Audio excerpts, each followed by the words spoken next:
What's going on, everybody? Welcome to another episode of Hollywood Already Did It, your movie podcast where reboots, remakes, sequels, adaptations, and anything else that's been done at one point and is being done again to see why, if there's any reason for this drove of unoriginality that sometimes is original, but who knows? As always, I'm your host, Blake Schultz, and with me is Terrence. Hello, everyone. And we are going to be talking about what is sort of an original movie, but is still an adaptation of a character, but is also a continuation of a DC universe that might go away, but it might not.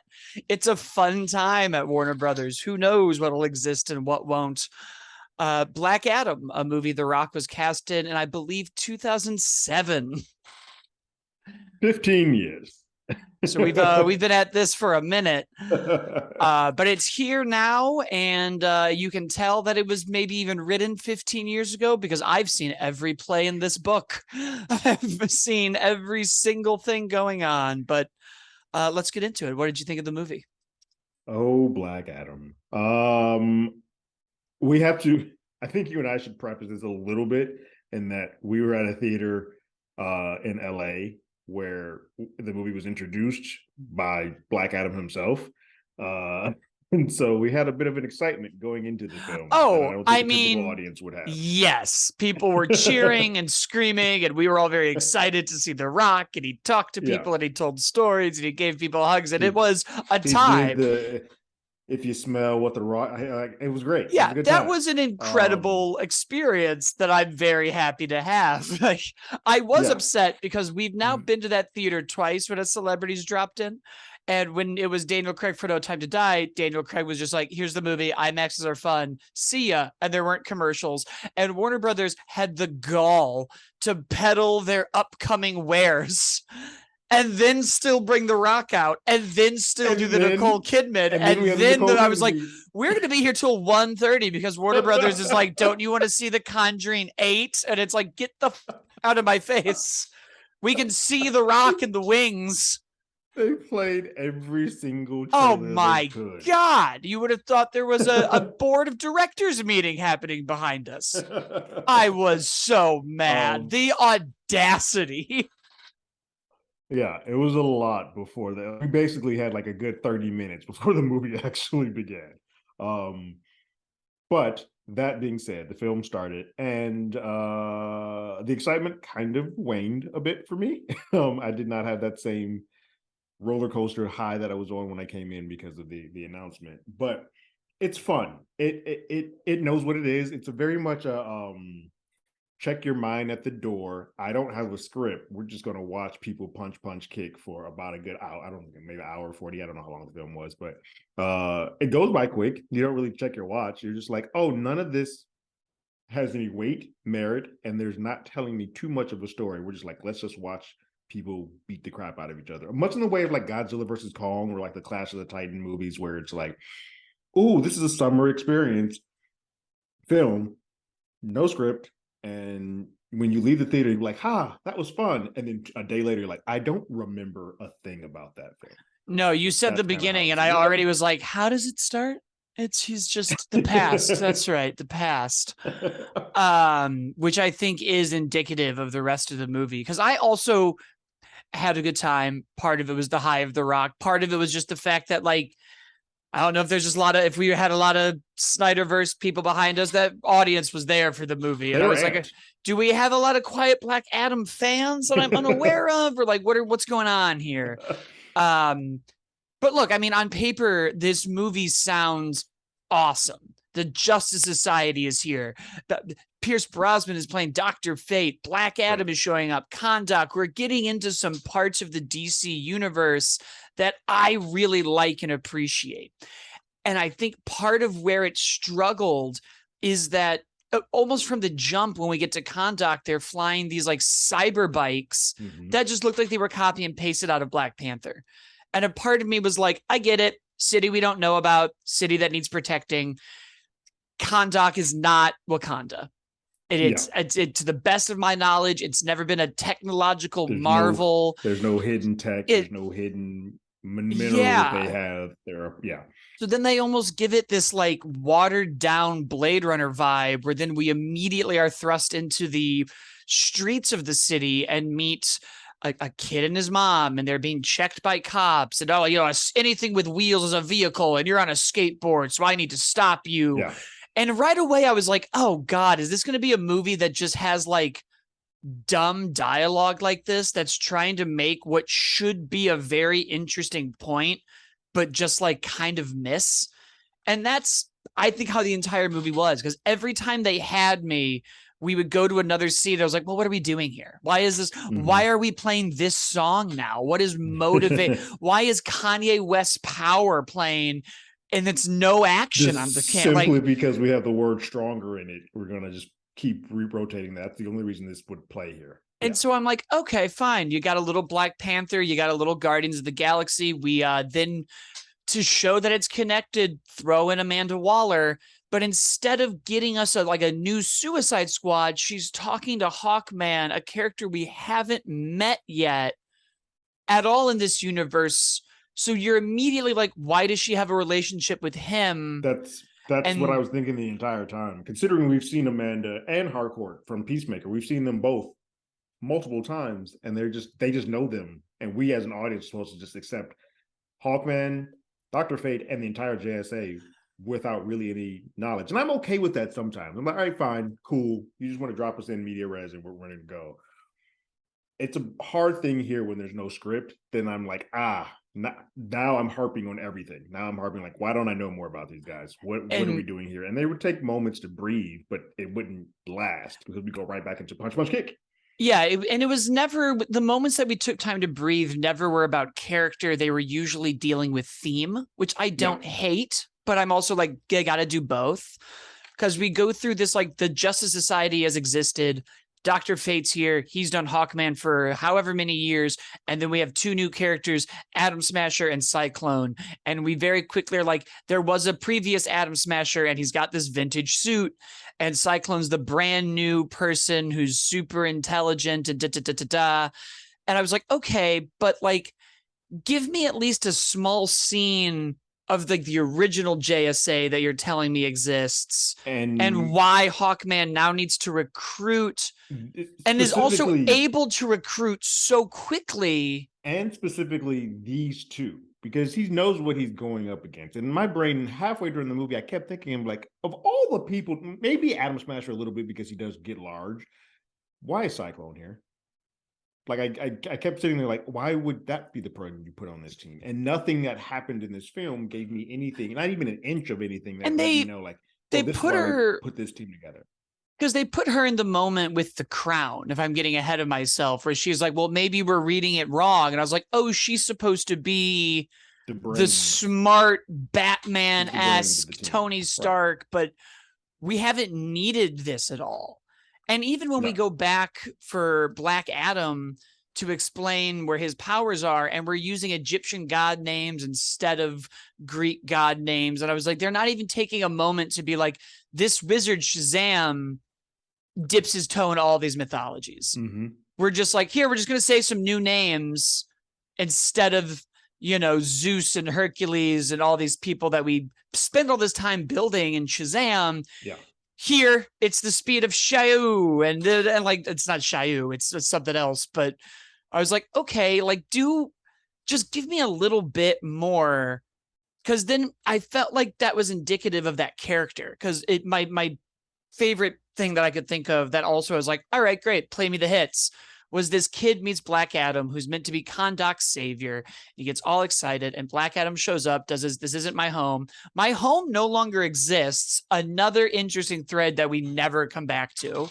He speaks flawless English. He's in no way surprised by how the times have changed. He watches The Good, the Bad, and the Ugly for just long enough to, I guess, learn to mimic the iconic scene. I can do this. I can do this standoff. Yeah, before he like blows up the TV, which I was like, yeah, sure. Back to the Future also did this better. Like, we saw a movie, then he puts the plate under him. We've done this 1,000 times. They toy and then decide not to with the whole fish out of water thing. They're like, let's do it for a second. Like, no, never mind. Just have him blow up stuff. We're not going to do that. And then we do this Wish.com T2 arc where this kid is like, Black Adam, you need a catchphrase. Black Adam, you need to say it like this. And I was like, what are we doing? John Connor and the Terminator? Like, I immediately thought of John because I'd watched that. I mean, we all grew up on Terminator 2, and I had to watch it religiously. I was like, "Oh, this is T2? They're doing the T2 theme right now, guys." And in a way, Black Adam and the Terminator are similar characters in that they're both thrust into a situation, and they, in theory, don't have any humanity. They have a mission and a purpose, and are now going to learn humanity. And in T2, it's a lot of like, the machine will never hit John. It'll never get drunk. It's the best dad ever. And John's like, you got to do it. Like, say dickwad and now put it together. And he slowly starts to get it. But you still have moments where he shoots the security guard. He's like, we said no killing. He'll live. And it's like, he still is a Terminator. And Black Adam at first is like, I'm not saying your dumb catchphrase. I'm not getting a new costume. I'm not a hero. And then without the kid even being there is like, tell them the man in black sent you. And I'm like, with a cape. He came in back with a cape. He was ready to go. I was like, this kid is on to something. So are you learning from the kid or do you not care? Right. Because in the next scene, you start using the catchphrase and then you go back to being like, I don't give a shit about you. The problem is we never take a moment for him to actually have any type of revelation. He explains to Hawkeye why he can't, like what happened to him, why he is the way he is, how he got there. And then he says Shazam and he goes back and turns himself in. And then the next thing we know is like they call for him to, well, he's called to action. So we never get a moment for him to sort of understand what his role is in this world. He's kind of like, I'm going to kill, I'm going to do some balance. So this time you can point me towards this guy because he's worse than I am. But there's never really like, what is his level? What is his goal? Even when we end this movie, we still don't know. It's like, he's just in this weird anti-hero thing, but not. But yeah, we'll get to that cameo because it's exciting, but it's also a little like, why? Confusing. It's very, there's a lot because he hasn't really done anything by that point. Amanda Waller is just like, we'll make you a deal. Don't leave Kahndaq. And he's like, great. And then Superman just shows up and is like, want to fight me? And you're like, hold on. He hasn't done anything he says yet. Like we should.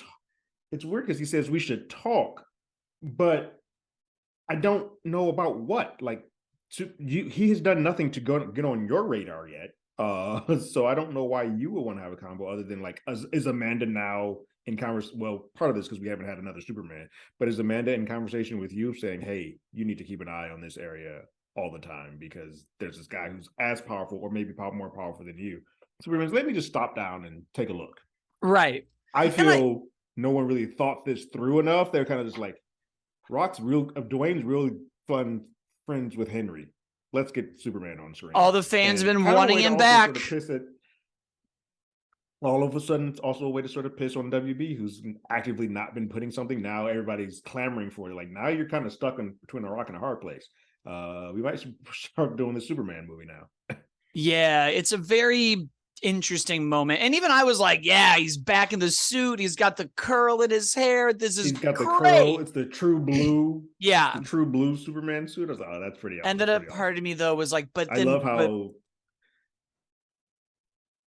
I do love how just on the marketing side of this, all of his team, all of his people are like, oh, we're really upset that people are spreading the final post-credit sequence in the league. I'm like, guys, The Rock is saying it wherever you give him a microphone. He's saying that Superman is in this movie. I don't know why you're not mad at him. He's the one doing it. Yeah, and you're right. Then we finish up his arc, and it's such a fast arc because we find the crown gets to a person, we have a speedy reveal that person is evil, then he's just dead. And then we find out like, oh, he was going to the underworld to get his power, and now he has it. And while that's happening, Hawkman's made a deal, Dr. Fate's seen the future. And then we're just sort of off to this third act where it suddenly becomes Dr. Fate's movie. And it suddenly becomes all about this third option, it's a shame that it's this or this. I'm giving the third option to my friend. And we get this awesome fight scene with him where he's also doing a Tony Stark, I'm in the Iron Man helmet shots, talking to Black Adam and doing the like, you got to get up and we need you and let's go. And I, again, though, was like, you know what? We haven't done enough work with Dr. Fate to, if you don't know the comics, convince me he's not just Doctor Strange. Because we have in the fight, he does this, the multiple versions of him. And I'm like, you and I know this, but like Dr. Fate precedes Doctor Strange in comics, but like as far as people, the movie going public knows, like Doctor Strange has been doing this for years. Who is this Doctor Strange ripoff? And it's so much more about the helmet and the possession and what it does to him. And we kind of say that line once, and I was like, well, he's got to put it on somebody. Like, we need to have the, like, Thor puts the hammer on Loki and walks away. I was like, you got to show us what happens now.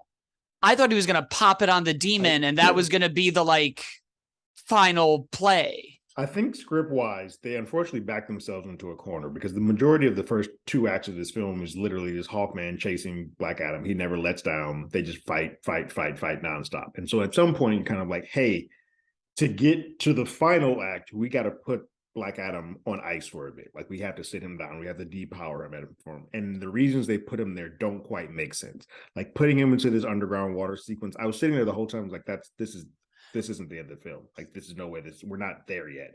And just to, like, cool, I'm glad we got to see Amelia Harcourt again, but I watched Peacemaker for that. I don't need to. That whole sequence could have been redone to have him go find himself somewhere else. But it felt like a really easy way. Like, hey, script-wise, I have to sit him down. This is what I'm doing. All right, now we can continue on with the story. And I was like, this feels unearned and cheap. And I feel like there was a better way to do that than what we got. It makes me think of other anti-hero stories, because I was like, usually like Deadpool, Venom, we've been doing a lot of them. Like Loki's even kind of getting there. Yeah. And Deadpool, I think, is still the best example, where we send kind of a mini X-Men team after him. He's on his own journey, but we don't really fight Colossus. They have more of a immediate, hey, we think you would be a really good asset to us. I don't want to join your boy band. I have a different way of doing things than you do. And we just sort of establish their points of view on this. It's very like Punisher, Daredevil. We have the same goal, different methods, and therefore we're never going to be able to work together. And this is like, first, he's a villain who's meant to be a savior. But the JSA, that's where I'm like, it should have almost been the Suicide Squad, so that I would have like not cared about the people. Because for the first half of the movie, you're like, who is the villain and who's the hero in this? I was sitting there like, who am I rooting? Who am I supposed to be behind in this? Like, otherwise, I'm just watching people punch each other.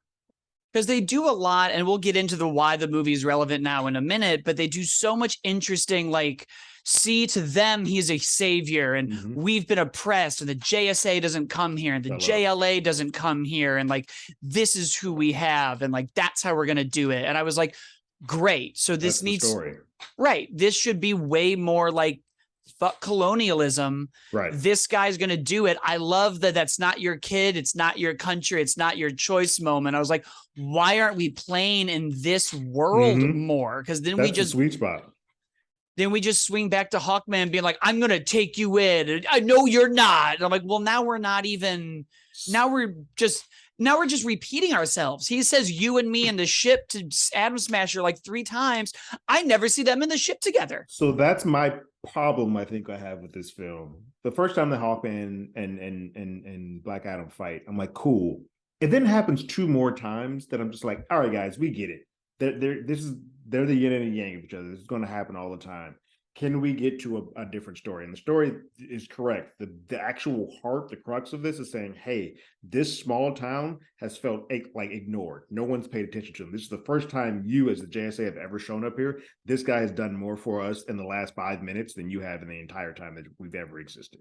So kick rocks. We don't want you here. Yeah, that's the story. Stop having them fight 5 over and over and over again. Because then a part of me was like, they should say that. And how does Dr. Fate or Hawkman or any one of them be like, they're right? Respond to that. Yeah. And why does it have been like, oh crap. Yeah. And then get the actual villain on the table sooner and be like, great, all of them can now go fight. And then we can have the classic Amanda Waller moment of like, now bring him in, guys.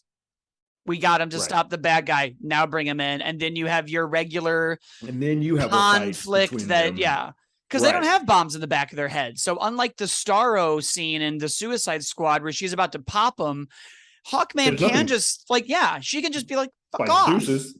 Yeah. Right. So it was just, I just kept being like, pick where we're going and stop doing this like buffet of everything I've seen. Because even Hawkman's estate looks like the school from Xavier. The plane coming out the ground is out of a basketball court, and it looks just like the Blackbird. And I was like, guys, like at least because one of our friends after the movie was like, well, what do you want? Like DC, Marvel, very similar. And it's like Norse and Greek mythology. And at first I was like, yeah, I know, I've heard that a lot. And then a part of my brain was like, but it's not. But it's not about that, because Greek and Norse mythology are actually very different. And there is no Spider-Man. There is no Batman. Dr. Fate's very different from Doctor Strange. Atom Smasher is very different from Ant-Man. Cyclone is a whole new person. Hawkman is a whole new person. So why are we just taking the greatest hits from all these other movies instead of really taking a moment to go, we have The Rock, we have Henry Cavill back in blue. Now let's prove that all of our characters are not just different than the MCU, but have an edge that you're not going to get anywhere else. Why isn't Fate, I don't know, really like fucked up and like really dealing? Why aren't we getting into Hawkman's death and rebirth and Hawk Girl and this myth? We showed the mace once and I was like, talk about the metal. Yeah. Talk about the metal. Yeah. Why aren't we showing why Cyclone isn't just like, oh, did they try to beat Ironheart out of the gate? Like, is that, and let her do something besides becoming a CGI mist. I was like, play with, like, give these characters moments to show their powers. We've done the Doctor Strange, multiple people, and the Oath dropping down on them twice, but I know that this guy can do more than this. And I want to see him. I want to watch him fight this demon.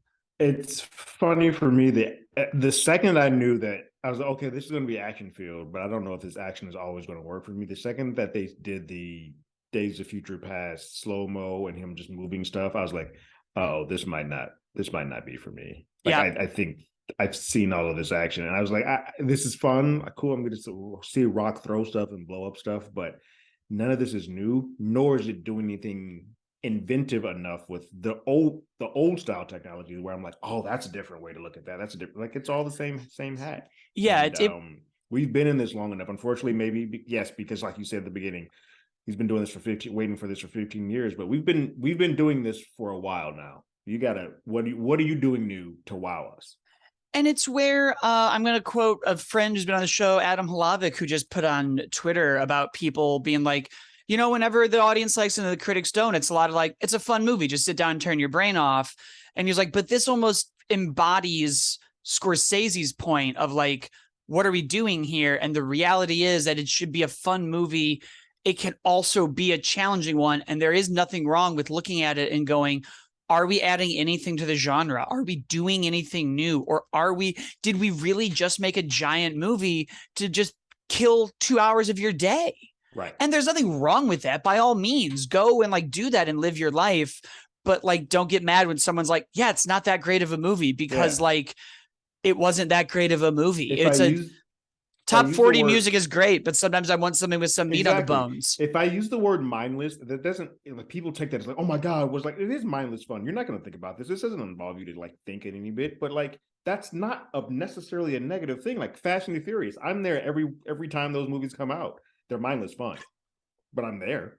Yeah, they're a great time. Yeah, it's a good time. So like, that's what this is. But sometimes, especially with some, not all of them, but some of the Marvel films, there are moments when those comic things take you to think a little bit and cause you to think a little bit. And that's what I think us would also like from some of the DCEU stuff. Like, we just haven't had that from pretty much, I don't think any of the DCEU. Almost any of them. They've all, and it's a shame because I'm like, you know, they have such a strong thesis from like when the New 52 launched of its, and even before, it's Gods Among Us. Yeah. And I was like, this is one of the first times to really be like, there's a God protecting this country. Right. This isn't some like thematic, oh, the gods or the Supermans are here. And this is a very literal, like, And for a movie that taps in for when I'm like, oh, it's fun and it's mindless and it's a good time, and I had fun watching the movie, but I was frustrated that I kept seeing things out of other movies so vividly, to the point where the design was the same.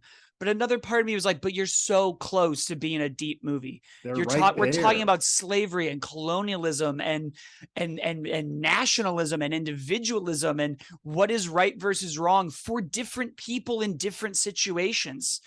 Like, Yeah. why aren't we digging in? This universe could be so much more complex than even what we get in the Because MCU, we get and they some of just that. won't do it. We Like, get some of that, like I think, and I think they sort of shied away from it because the numbers didn't hit where they wanted. But Man of Steel, the first two acts of Man of Steel get very heady and start asking questions and start asking you ask that type of stuff. And we haven't subsequently gone that way since then because the numbers weren't where they thought. They thought they should be starting off with like Avengers numbers, and I'm like, it's your first time out the bat. But I also think a little bit of this for this one might be The Rock is a general audience for quadrant. Everybody, like he's for everybody, and if his production company is behind this, they're not. Every time they get a little bit close to that heavier stuff, they do kind of like, hey, we got kids and audiences in here. Let's punch cake and like slow it down. Like I won't say dumb it down, but fun it up a little bit, and let's not have where we're asking those philosophical questions because these kids I got to buy toys for these kids, and that's what yeah. happens with this, unfortunately. And it's a very interesting, because then my next question is, and probably my last one is, I ask myself, does this push forward the DCEU? And the answer is like, yes, I guess. But is the studio about to pull the like, we're just in I such a don't know. weird, right? It's a Batgirl's in a weird time. vault. Yeah. The Flash is still up in the air, and I'm like, this could, in theory, and everything else is delayed, I think, until Shazam We got 2. Shazam 2 coming, which these two films should, I mean, they do because Jermon Hensu's in both, and he's like they show the wizards and all of that stuff, so that's cool. But I also don't feel like these two worlds could ever be in the same thing. Like Shazam's so family and comedy, and this is like dark and brooding. I don't even feel like they could ever meet. And I mean, they separate a lot in the comics too. Like Yeah. there's a lot of like they're in different places, but yeah, it's going to be a very. I want it. I want the too. mix, but it's going to be a very interesting thing when it happens. And we're just still in such a weird Discovery Plus, Warner Brothers. What are we doing? I don't know what the DCEU is from week to week. Yeah, but I will say, I was like, I don't think it deserves the 50% from critics. And I also don't know that it should get the 80s from fans. Like, a part of me is like, I don't know, a 70 seems fine. Aquaman, whatever I think Aquaman had like a 65 or something like that. That's where I see this film. I put this and Aquaman almost side by side. Like how I felt about how I left out of Aquaman. Like I'd never watched Aquaman again, but when I was in that theater, I had a damn good time. Yeah. Same way with this. Like I was like, I was like, oh, this was fun. I'd never need to see this again, but this was fun. Yeah, that's sort of where I'm at with most of them. With that, that's where I'm always like, I like the DC movies. I just don't think any of them have had really like lasting. Oh, I've got to go back and do it again. Maybe the Suicide Squad and Peacemaker. I said the only ones that have done that for me are the ones that have done something completely different. They may not be action heavy, but like Birds of Prey and the Suicide Squad, the newest one, those two are the ones that I like. There's a voice. Someone, the director, had a voice for this, and I kind of dug that voice. The rest of them are kind of like, and I guess I should be specific. I mean, the DCEU, because I loved the Batman. Yeah. And there's plenty of these that I loved. I love Birds of Prey. I love the Suicide Squad. I really enjoyed parts of Man of Steel. I really like the first Wonder Woman. There's plenty of ones that I'm like, these are great. And Aquaman cool. And Zack Snyder's Justice League, big fan. Really good. I love it. Yeah, like so there's plenty of stuff, and I think that's why I get frustrated sometimes. Because I'm like, I'm always just right, it's always right there. Like, come on, just tighten the screw a little bit more. But I liked it enough where give me more of the character, get Superman back in there. I think that's the biggest thing.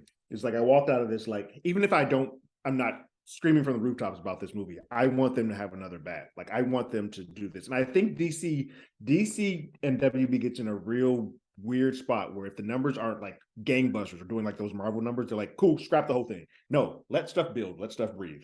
I think I want to see a stepping stone, and let's do this again. Yeah, let it cook. Guys. Let's smell what the Rock is cooking. It'll be fine. Yeah, very like it's just good enough where I'm like, oh, I'm excited for the future. I feel like I'm in phase 1 Marvel where I'm like, all right, we're there. Exactly. But that is our show, everybody. Thank you guys so much for listening. We don't have box office numbers because it's earlier in the weekend. You can follow the show at Hollywood ADI. I'm at As Always Blake. Terrence is at Terrence Tatum. Leave us a review. Follow the YouTube channel for all of Terrence's trailer reactions, show reviews, and everything else. And check out our Marvel Parrot podcast where we do the history of movies along with whatever Marvel show is out at the moment. And we will see everybody next time, which I think is Wakanda Forever. It is.